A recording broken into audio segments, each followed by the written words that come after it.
So the procession is underway, and the crowds will be waiting for the Prince of Wales to leave the palace, because he is taking the salute at the parade today on behalf of the Queen.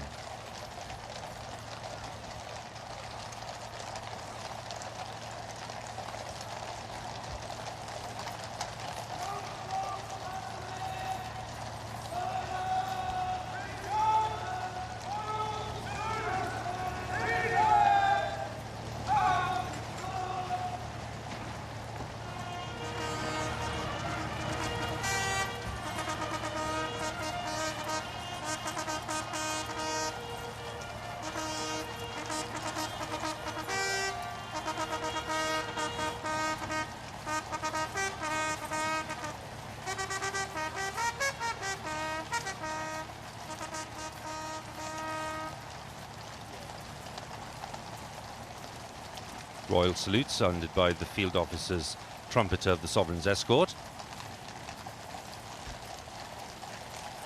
Prince of Wales, followed by the Duke of Cambridge and the Princess Royal, the two other royal colonels.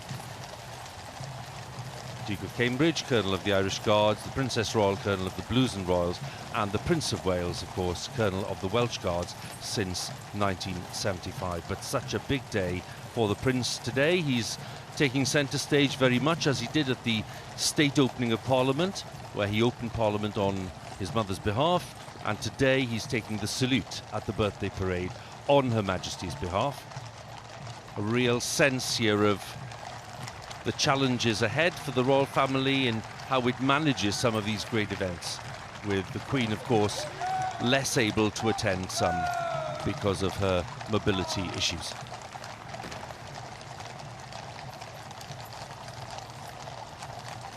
Duke of Cambridge there, Jamie, and you were saying that his bond with the Irish Guards is one that is unshakable.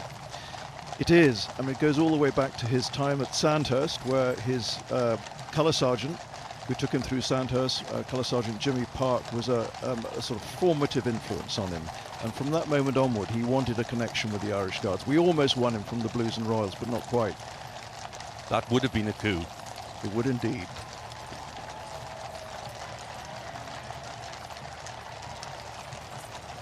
Prince of Wales, of course, who's been attending this parade for decades. He's now 73. And taking the salute just as Princess Elizabeth did on her father's behalf back in 1951.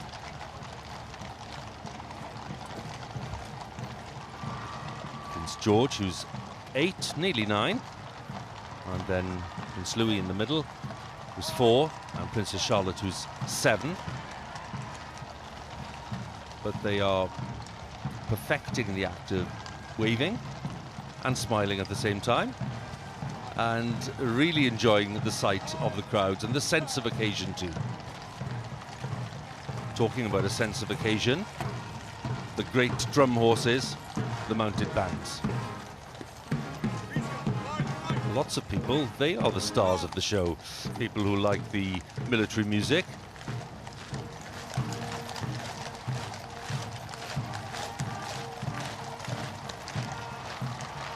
The Earl of Wessex and his family. The Countess of Wessex and their children, Lady Louise and Viscount Severn. Lady Louise, who is a bit of an expert carriage driver in her own right. And then in the third carriage behind them we have the Gloucesters, Duke and Duchess of Gloucester and Admiral Tim Lawrence. The lifeguards in their splendid red tunics and the white plumes, providing the 1st and 2nd divisions of the Royal Escort today. And then at the rear, the 3rd and 4th divisions provided by the Blues and Royals.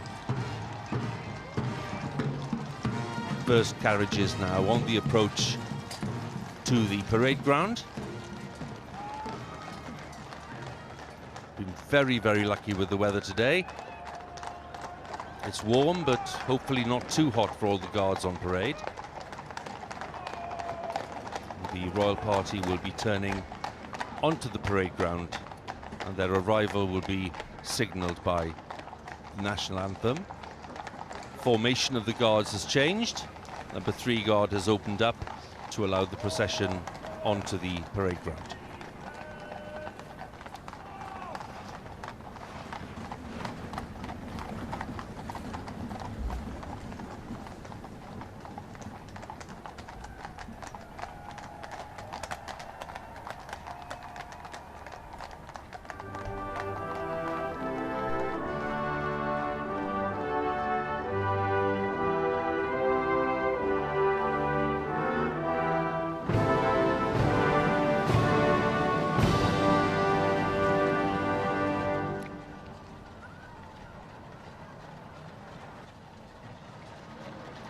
Saluting the colour as they pass.